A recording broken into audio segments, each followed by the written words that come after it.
බෑ තමා. මොකද අපිට මේ ගමේවත් ඉන්න ඕනි සංක. ඔව්. තමුසේ එළියට ගියාට කමක් නෑ සංක. තමන්ගේ පාඩුවේ අනුන්ට කරදරයක් නැතුව ඉන්නවා. මොකද අපිට මේ ගමේවත් ඉන්න ඕනි. නැත්නම් අපිට මේ ගමේ මිනිස්සුන්ගෙන ගොටි කාලා තමයි යන්න වෙන්නේ. හරි. මං යනවා එළියට. කාගෙන් ආපු මුරණ්ඩු කමක්ද මන්ද මහත්තයා මෙයාට තියෙන්නේ? අනේ මන්දරෝනේ ගහලවත් හදන්න බැරි එකෙක් තමයි. පොඩි කාලේ අපිම තමයි වරද්ද ගත්තේ. කියන දේ කරලා උපරිම නිදහස දීලා මෙයාට.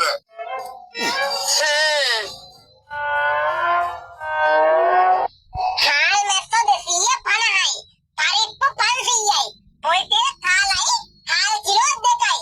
මතකයිද චූටි පුතා? ඔව්. කාල් 2යි. කාල් මැස්සෝ කාලයි. පරිප්පු 250යි. පොල් තෙල් අනේ මන්ද චූටි පුතා. හරි. කමක් නෑ. ඔයා කඩේට යන්නකෝ.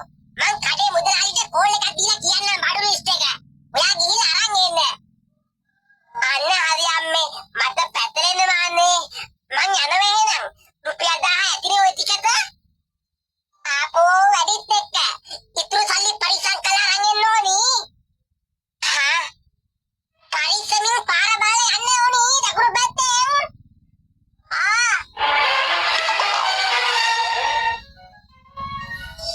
කදිබද්දියෝ මොකද යකෝ කරන්නේ? දැන් විනාඩි 15ක් ගියා.